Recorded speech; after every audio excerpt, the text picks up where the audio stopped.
Assalamualaikum warahmatullahi wabarakatuh.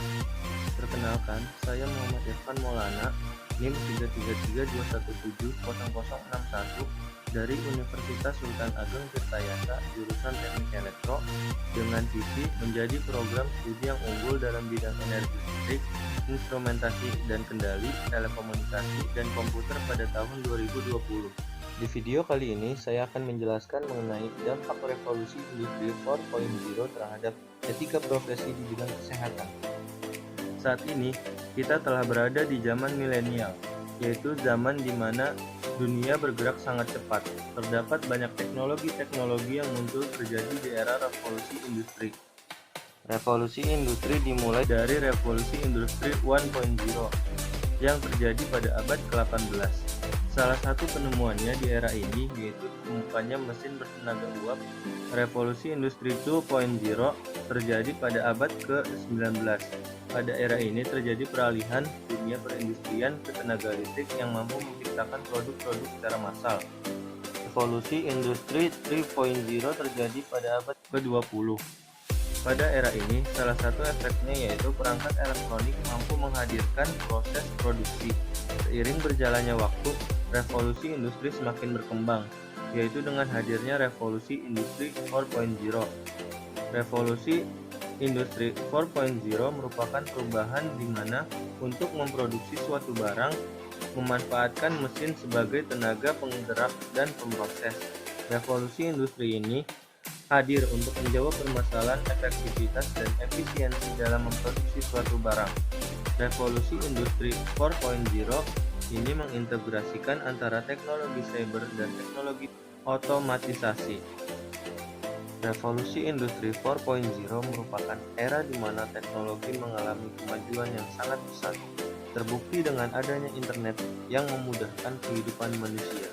Revolusi industri 4.0 tidak hanya berdampak pada sektor teknologi, tetapi juga berdampak pada sektor kesehatan. Bidang kesehatan merupakan bidang yang mempunyai pengaruh besar dalam perkembangan era revolusi industri 4.0. Hal tersebut dikarenakan pemanfaatan teknologi untuk memeriksa status kesehatan seseorang atau status kepatuhan pasien dalam mengkonsumsi obat yang telah diresepkan sangat membantu tenaga kesehatan dan farmasi untuk mencapai tujuan terapi pada pasien.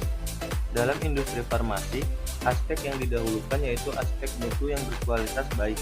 Ada beberapa tahapan pengujian, yaitu mulai dari tahapan pembuatan bahan baku sampai tahapan pengemasan.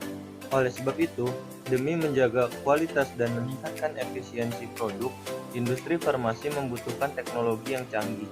Contoh teknologi yang dibangun adalah berupa dispensing dan packaging obat yang diberi nama pill pack. Untuk menggunakan pill pack, farmasi terlebih dahulu memasukkan obat-obat dari lemari penyimpan ke dalam sistem pill pack. Obat tersebut akan disimpan pada tempat khusus dalam barcode. Kemudian pill pack akan mengambil obat per unit dan dimasukkan pada tempat plastik khusus dan diberi barcode yang berisikan data informasi obat tersebut. Pada saat pasien datang, farmasi memasukkan perintah secara digital kepada pill pack dan kemudian pill pack mengambil obat sesuai yang diperintahkan.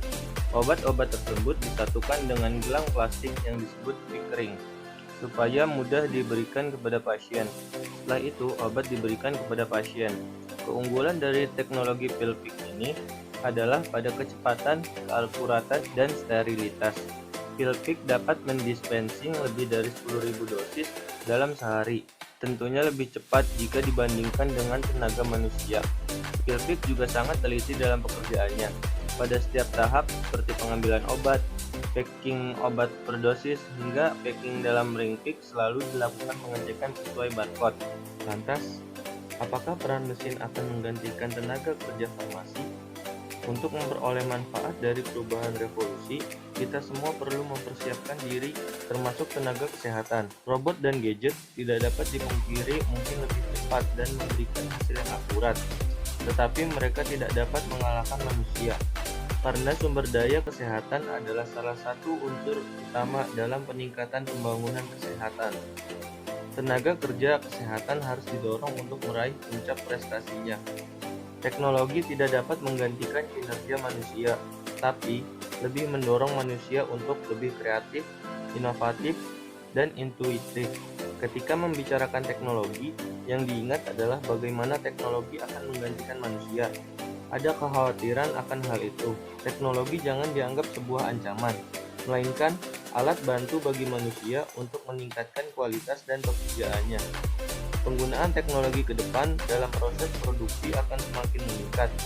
Ini tantangan yang harus dihadapi, tetapi teknologi tidak akan menggantikan manusia.